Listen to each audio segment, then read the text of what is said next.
தாயும் பிள்ளையுமா இருந்தாலும் வாயும் வயிறும் வேறங்கிறது பழமொழி. தாம்பரத்துல பட்ட பகல்ல பலரோட கண் முன்னாடி பெத்த தாயையே மகன் வெட்டி கொலை செஞ்சிருக்க சம்பவம் பெரும் பரபரப்பை ஏற்படுத்தி.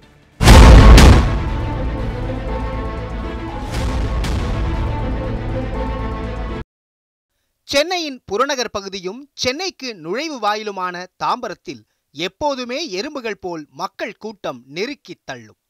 அந்த மக்கள் வெள்ளத்தில்தான் பேருந்திலேயே தாயை மகன் வெட்டி கொன்ற சம்பவம் பெரும் பரபரப்பை ஏற்படுத்தியுள்ளது.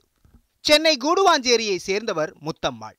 77 வயதான இவருக்கு ஆண் குழந்தைகள், பெண் குழந்தைகள் என மொத்தம் 5 பிள்ளைகள். அவர்களில் ஒரு மகன்தான் தேவராஜ்.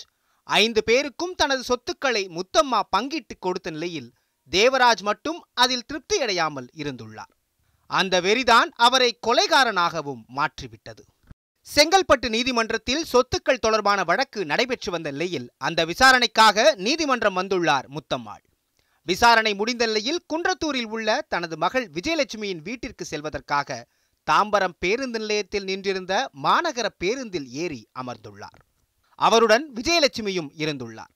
அப்போதுதான் சொத்து கிடைக்காத வெறியில் தரிகெட்டு நின்ற தேவராஜ் வீச்சரிவாளுடன் பேருந்தில் ஏறினார். என்னென்னமோ கொலை நடந்திருக்கு. ஆனால் பஸ்ஸில் நடந்து தாயை இதுமாரி சொத்துக்காக வெட்டினது கேள்விப்பட்டதுக்கு தவறு தான். ஒரு மனிதநேயம் இல்லாத மக்களாக இப்போ நடமாட வேண்டியதாக இருக்குது. இனிமேல்ட்டு எல்லாம் மனிதநேயத்தோடு நடக்கணும், தாய் தந்த பாசத்தோடு இருக்கணும், சொத்தெல்லாம் அப்புறப்படுத்திட்டு உறவுகளை மேம்படுத்தணும்.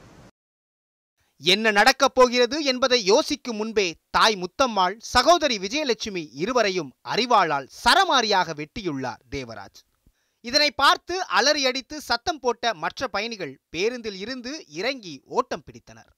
இரத்த வெள்ளத்தில் கிடந்த தாய் முத்தம்மாள் சம்பவ இடத்திலேயே பரிதாபமாக உயிரிழக்க, சகோதரி விஜயலட்சுமியோ ஆபத்தான நிலையில் மருத்துவமனையில் சிகிச்சை பெற்று வருகிறார்.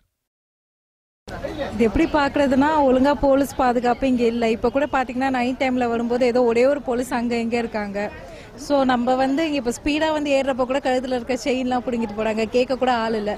ஸோ கொஞ்சம் போலீஸ் ப்ரொடெக்ஷன் கொஞ்சம் அதிகமாக கொடுத்தா கொஞ்சம் நல்லா இருக்கும்னு தோணுது. ஸோ இந்த மாதிரி மர்டர் எல்லாத்தையும் அவாய்ட் பண்ணலாம். தாயை கொலை செய்துவிட்டு தப்பியோடிய தேவராஜை தாம்பரம் காவல் நிலைய உதவி ஆய்வாளர் மற்றும் காவலர்கள் விரட்டிச் சென்று பிடித்தனர். சொத்தை தராததே தாயை கொலை செய்ததற்கு காரணம் எனவும் போலீசிடம் வாக்குமூலம் கொடுத்துள்ளார் தேவராஜ். என்னதான் எவ்வளோ பகையாக இருந்தாலும் ஒரு 10 மாதம் சுமந்து பெற்ற தாயை ஒருத்தன் கொல்றானா, அவன் மனுஷத்தில் மனுஷ ஜென்மத்தில் அவனை ஏற்றுக்கவே முடியாது. அவன்லாம் ரொம்ப ஒரு கொடூரமானவனாக இருக்கணும்.